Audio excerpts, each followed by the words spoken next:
2024 সালের 5 অগাস্ট আওয়ামী লীগ সরকারের পতনের পর থেকে বিএনপির ভারপ্রাপ্ত চেয়ারম্যান তারেক রহমান দেশে ফেরার বিষয়ে নতুন করে আলোচনা শুরু হয়েছে। বিশেষ করে লন্ডনে অন্তর্বর্তী সরকারের প্রধান উপদেষ্টা অধ্যাপক ড. মোহাম্মদ ইউনূস ও তারেক রহমানের বৈঠকের পর দেশের বিভিন্ন গণমাধ্যমে খবর এসেছে ঢাকায় তারেক রহমানের থাকার জন্য বাড়ির প্রস্তুতি চলছে। তবু প্রশ্ন থেকে গেছে 10 মাস পেরিয়ে গেলেও তিনি কেন দেশে ফিরছেন না। দীর্ঘ এই সময় বিশ্লেষণে দেখা গেছে 5 অগাস্টের পর দ্রুত তারেক রহমান প্রায় সব মামলা থেকে অব্যাহতি পেয়েছেন। 21 অগাস্ট গ্রেনেড হামলা সহ যেসব মামলায় সাজা হয়েছিল সেসব থেকে তিনি খালাস পেয়েছেন। সরকারের পক্ষ থেকেও বলা হয়েছে বর্তমানে তারেক রহমানের দেশে ফেরার পথে আইনি কোনো বাধা নেই। তবু দেশে ফেরার সুনির্দিষ্ট তারিখ এখনও ঘোষণা হয়নি। দীর্ঘ প্রায় 17 বছর বিদেশে থাকা তারেক রহমান কবে আসবেন তা এখনও স্পষ্ট নয়। বিএনপির ঘনিষ্ঠজনরা বলছেন তিনি দেশে ফিরেই দলকে নেতৃত্ব দেবেন।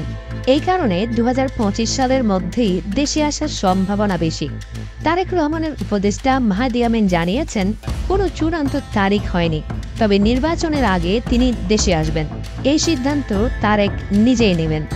সম্প্রতি লন্ডনে অন্তর্বর্তী সরকারের প্রধান উপদেষ্টার সঙ্গে তারেক রহমান নির্বাচন নিয়ে বৈঠক করেছেন।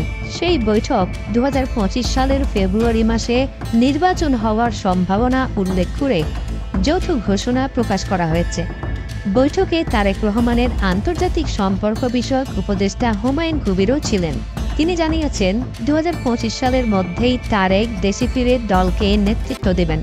তিনি বলেন, প্রথমে নির্বাচনের তারিখ ঘোষণা হবে, তারপর ইনশাল্লাহ তারেক প্রক্রিয়ার মাধ্যমে দেশে আসবেন।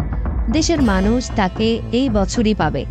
তবে এতদিনেও দেশে না ফেরার একটা বড় কারণ হলো নিরাপত্তা। আইনি বাধা দূর হলেও তারেকের নিরাপত্তা নিয়ে উদ্বেগ রয়েছে। হুমায়ুন কবির বলেছেন, আইনি এবং নিরাপত্তার বিষয় আলাদা। বড় রাজনৈতিক নেতাদের নিরাপত্তার উদ্বেগ স্বাভাবিক। এশিয়া বা দক্ষিণ এশিয়ার রাজনীতিতে এটি নতুন কিছু নয়। বর্তমানে বিএনপির রাজনীতিতে তারেক রহমানই প্রধান নেতা। আগামী নির্বাচনে তার নেতৃত্বে দল অংশ নেবে।